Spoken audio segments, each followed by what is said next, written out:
Well, hello, and welcome to the very empty world where we showcase the redstone. So in this case, we're going to actually do it the other way around. I'm going to show you one of the farms that we are going to be building on the next episode, and since we got 119, now we can make mud. So that is going to be the farm that we're going to be showcasing today. So let's jump right into it. So the first thing that we are going to be doing, actually let's make this staircase, is going to be where we're going to put our dirt that is going to be turned into mud. And for that, we're going to just make a smart piston, which is a very small, it sounds more complicated than it actually is. And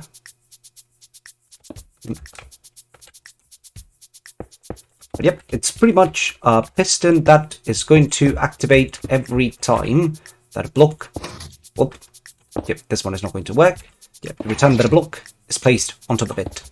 So we're going to attach this to the system that is going to be dropping bottles of water on our dirt. But replenishing bottles of water is a pain, so we're going to automate this. So we're going to get this hopper over here. 3 hoppers, and get some light blue. Show that it's water that is going to be in here. And another dispenser. And we place our bottom, and we put all of our glass bottles in here. So now we just need to attach this redstone line over here. Let's put a roof like this. Right, so now every single time that we place our block, it's all going to be activated, and with this first one we have this loading. And actually, if we put dirt instead of the concrete, it's going to be easier to see. And there it goes. And if we keep on doing it, we turn our dirt into mud. The problem is that actually right now we do have one bottle that is going to be empty, one that is going to be full. So we are going to recycle those bottles using a filter system. So the usual filter made by ImpulseSV with our comparator, hopper into the comparator, 2 blocks, and the usual. I will leave the link in the description, but this is something that we kind of already know. So now to make sure that only our bottles are going to come through, just put this filter over here, and our water bottles should stay in there. So now we're going to recycle this, and we're going to bring all of the bottles back into this dispenser. So we pretty much have a constant supply of water bottles. So for that, we're going to need our dropper elevator, getting the bottles all the way up there. So dropper. No, wait, this dropper has to come this way. And then we get a hopper getting into the dispenser. And for the rest of the dropper elevator, comparator out. And redstone. Then for the signal, we need an observer right here and our usual observer tower. Then more observers looking into them, and the blocks that are actually going to be triggered. And with this, we should have our recycling bit. And it works perfectly. And all of our bottles, well, if it gets out of hand, then it's going to start throwing bottles over there that are a pain to get rid of. So now that we know our piston push limit, we can put the next step, which is going to be making a massive mud block. Oh, one of the things that we definitely forgot to put the rest of the line. Right, so yeah, back onto the massive block. So for this, we're going to actually make something that, yeah, if you have seen the video with, the video about the moss farm, you should be pretty familiar with it, which is the using an observer and having the cooldown system ready. And yep, that's it. Right, now we just need to move all of these upwards. So placing our pistons, and these pistons should be triggered by this line over here.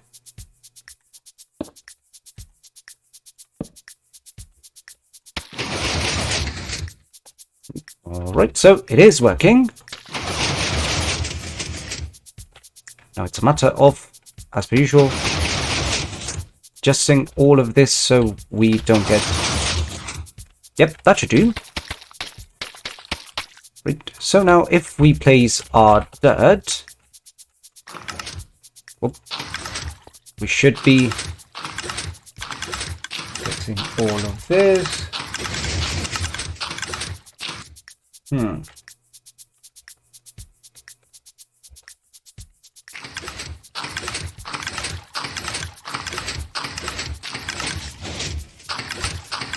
Right, and now it does work.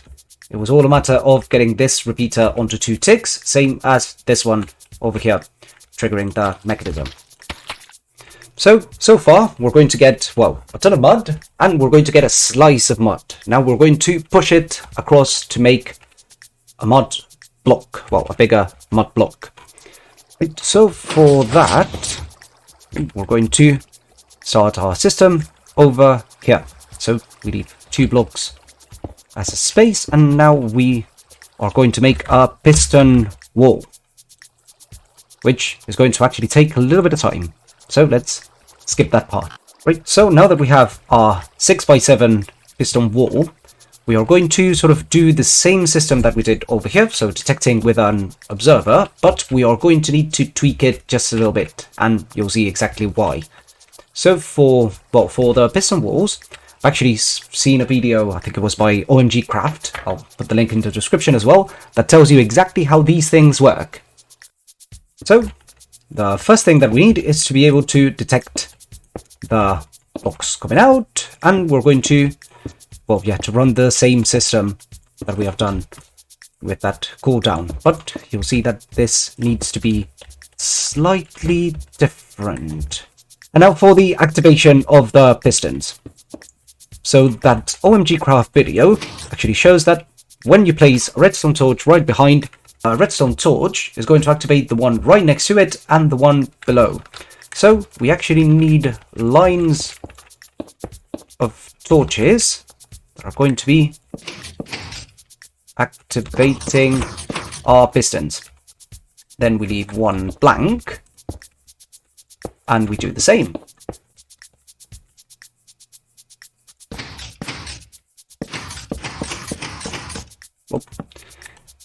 So for these to move, we're going to put redstone lines on top of these lines of concrete. And now we're going to be activating them through this repeater over here that is going to be triggered by this redstone torch. Then we make our redstone torch column to trigger the rest. And we also need to link this over here, like so. Right, so now we have our piston wall completely closed. So we just need to trigger this system, or well, yeah, this other system over here, and that repeater should trigger, well, yeah, should turn on and off all the pistons over here. Should. Am I missing? Yeah, I am missing this over here. Yeah. missing that over there. So this system should turn on and off all of these pistons if everything worked according to plan. Alright, yeah, so we definitely need, well, we definitely don't need the one at the top and the one at the middle. So with this, we can turn our pistons on and off. So we're going to get the signal from up there all the way down here. So to get this system, we're going to, well, after putting this repeater on 2 tigs, we're going to get this sticky piston over here. And this is going to be what sends the signal through. Do this, and we put an observer and another redstone dust. And with this, every single time that something comes in here, it's well like that. So the problem is that we haven't actually done the, we haven't done the cooldown system. And how do I break this? Like that? Yeah, like that. Wait. So for the cooldown system, let's try to do the same one, and you'll see why I didn't do it like so before. So the usual 2 ticks, everything according to plan. The problem is there's no problem. Yeah, so I knew there was a problem, and that is the problem. That it fires once, but it's not able to fire twice because this is not actually working. This is not getting the second. This flash is way too fast. So we're going to need a delay on that, and for that we're going to just make this pulse extender with a couple of comparators. Let's make this really simple pulse extender. That is going to then again trigger this over here with an observer just to make sure that it is a 1 tick pulse, and we give it 2 ticks delay. Yep, and now the system is reset. We can drop another one, and it keeps working. So with this, actually we're going to spend a little bit of time generating the massive block. And plan the next step.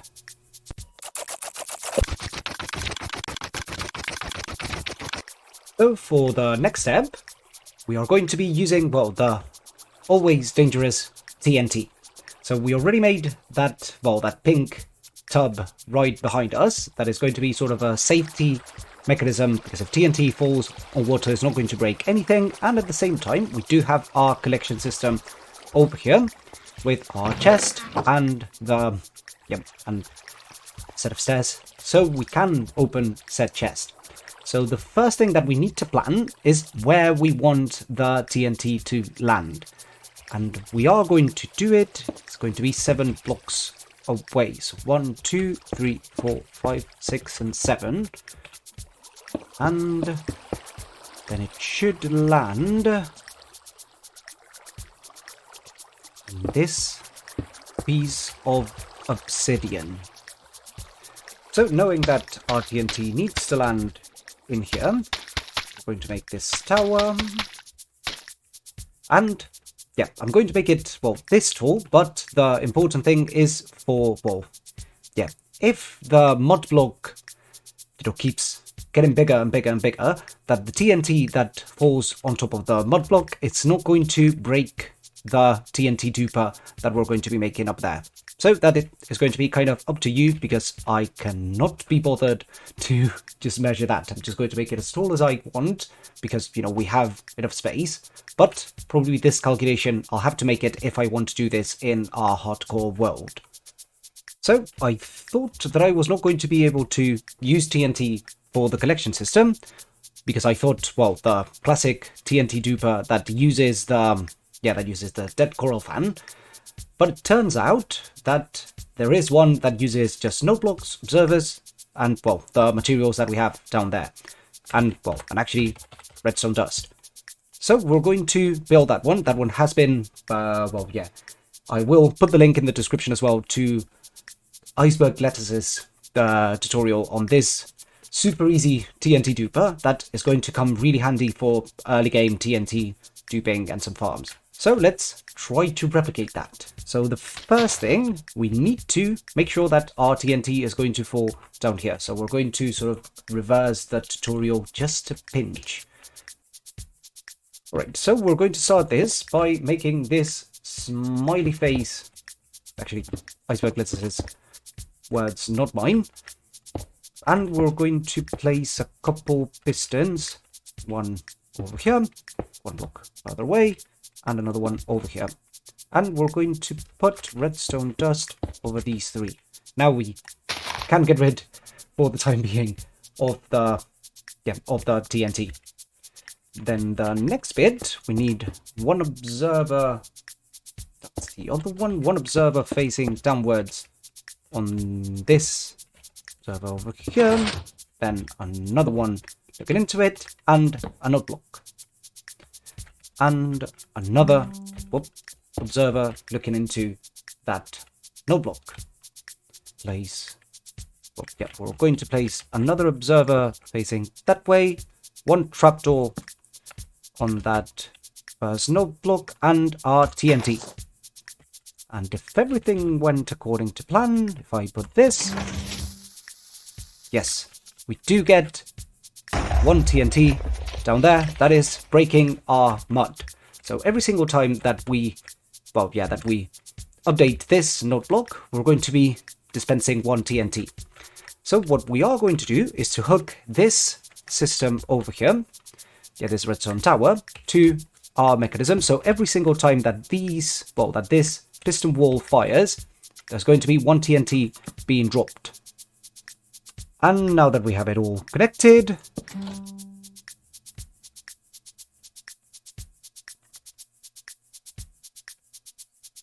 think I broke it. Yep, I broke it somehow.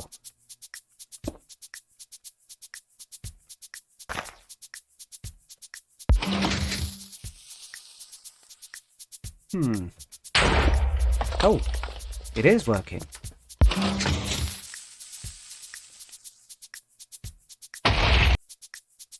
Right, now I just need to figure out how node blocks work.